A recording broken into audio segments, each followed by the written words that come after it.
Hi friends, जय जगन्नाथ। आपण माने केमिति अछंती? फ्रेंड्स, आज जन्माष्टमी मो कान्हार जन्मदिन, सेथिपाई मो बहुत खुशी अछि। आज कान्हार जन्मर रहस्य तंग लीला खेल विषय सुनिबा आसंतु। मथुरा राजा उग्रसेन को बंदी करी ता पापी पुत्र कंस निजे राजा हेई बसिला। देवकी कंस को भौणी थिले। जेतेबेले देवकी और वसुदेव को विवाह होइतिला सेतेबेले कंस बहुत खुशी थिला। जेतेबेले कंस देवकी और वसुदेव को नगर भ्रमण करूथिला सेतेबेले आकाशरु शून्यवाणी हेला कि देवकी को अष्टम गर्भरु जन्म नेबा पुत्र तोर विनाश करिवो। आकाशवाणी सुनी कंस हसिकी कहिला कि से पुत्र मोर वध करबा पूर्वरु मो देवकीर वध करिदेबी। सेतेबेले वासुदेव तांको वचन देले कि देवकी को गर्भरु जन्म नेबा समस्त संतान को से कंस हाथ टेकी देबे। कंस देवकी और वसुदेव को बंदी करी कारागार में बंद करदेले। जेमिति समय बीतवाक लगिला कंसर अत्याचार बढ़ी चलिला। सेतेबेले देवकी का प्रथम संतान जन्म नेला तो कंस से संतानर वध करदेला। एमिति ही माता देवकी का 6 संतान को वध करदेला कंस। आउ देवकी का सप्तम संतान जन्म ही नेलानी। अष्टम गर्भ हेबा आगरु भगवान नारायण माता देवकी और वसुदेव को दर्शन देले। कहले एबे आपन को पीड़ा अंत हब माता, मु शीघ्र ही आपन को पुत्र रूप में जन्म नेबी। मते आपन को पुत्र रूप में स्वीकार कर माता। कहिकी नारायण ज्योति होई माता देवकी को गर्भ में स्थापित हो गले। सेतेबेले कंसर मन में टिके डर थिला।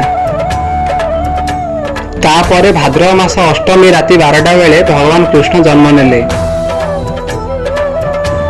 कृष्ण जन्म समय भी नेटपट थिले।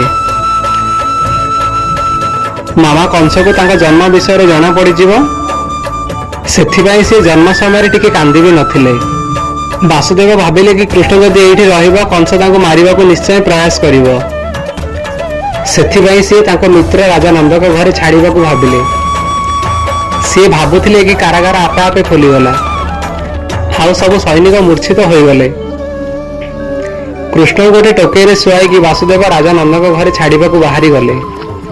मथुरा गोपपुर आसीबा पई रास्ता रे जमुना नदी थाए। सेही दिन बहुत जोरे वर्षा पई जमुना नदी रे बहुत पानी ही जाइथिला। वासुदेव जेमिति जमुना नदी रे पाद देइचंदी जमुना नदी रे पानी दुई भाग रे विभक्त हो गला। आउ नागराज तांको ऊपर को पळे आसिले। जेमिति कि कृष्ण को ऊपर टिके भी पानी पड़िबोनी। सेही दिन माता यशोदा गोटे कन्या को जन्म देइथिले। वासुदेव कृष्ण को छाड़ी से कन्या को सांगरे नहीं मथुरा आसी गले। जेतेबेले कंस को जना पड़िला देवकी को अष्टम गर्भ जन्म हेई गलानी, ताकू मारिबा पई से शीघ्र चली आसिला। किंतु देवकी कहिले भ्राता मो गोटे पुत्र नुह कन्या को जन्म देइची। कंस कहिला कन्या, किंतु आकाशवाणी होइथिला तम पुत्र मोर वध करिवो। से जहा होना काहेकि मु ए कन्यार वध करिवि। जेमिति कंस से कन्या को मारिबा को चेष्टा कला, से कन्या केही नथिले, स्वयं जोगमाया थिले। से कहिले जादव मानकर शत्रु कंस, तते मारिबा को थिबा बालक सुरक्षित अछि। एति कहि जोगमाया अंतर्ध्यान होई गले। से कथा शुणी कंस से मासरे जेतक नवजात शिशु जन्म होइतिले से समस्तଙ୍କର वध କରିଦେଲା। पुणी से जानिबा को पाइला कि वासुदेवଙ୍କ मित्रर घरे दुई पुत्रଙ୍କ जन्म होइची।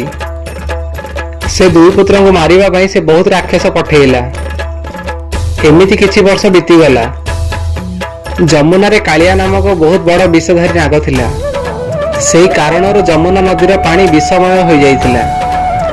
से पानी पी कि ब्रजवासी को मृत्यु होतिला।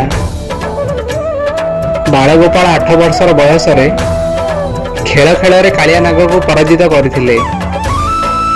पुणी 14 वर्षर बयस रे इंद्र को कोपरु ब्रजवासी को बंचेइबा पई गोटी आंगुठी रे गोवर्धन पर्वत को उठे देइथिले। सेतेबेले कंस आहुरी अत्याचारी ही जाइथिला। जेतेबेले अंतिम समय निकट को आसिला सेतेबेले अंतिम ज्ञान भी हरई बसिला कंस। वासुदेव और देवकी का पाखक आसी पचारिला, गोपपुर राजा नंद तम मित्र वासुदेव। वासुदेव कहले तमे कौन जानिबा को चाहुछ कंस? ତା ପୁତ୍ର ଗୋଟିଏ ଆଙ୍ଗୁଠିରେ ଗୋବର୍ଦ୍ଧନ ପର୍ବତକୁ ଉଠେଇ ଦେଇଛି। ସିଏ ଏତେ ଶକ୍ତିଶାଳୀ କେମିତି ହେଲା? ଦେବକୀ କହିଲେ, ଆପଣଙ୍କୁ ସନ୍ଦେହ ହେଉଛି ଜ୍ୟେଷ୍ଠ ଭ୍ରାତା? ସେ ମୋ ପୁତ୍ର ବୋଲି, କିନ୍ତୁ ମୋ ଅଷ୍ଟମ ଗର୍ଭ ତ କନ୍ୟା ଥିଲା। ମାୟା ଥିଲା ସିଏ। ମୋ ଆଖିରେ ଫାଙ୍କି ଦେବା ପାଇଁ ତୁମେ ତୁମ ଗର୍ଭରୁ ମାୟା ଉତ୍ପନ୍ନ କରିଥିଲ। ଅବଶ୍ୟ ହିଁ ତୁମ ପୁତ୍ରକୁ ବାସୁଦେବ ନିଜ ମିତ୍ରର ଘରେ ସୁରକ୍ଷିତ ପହଞ୍ଚାଇ ଆସିଥିଲେ।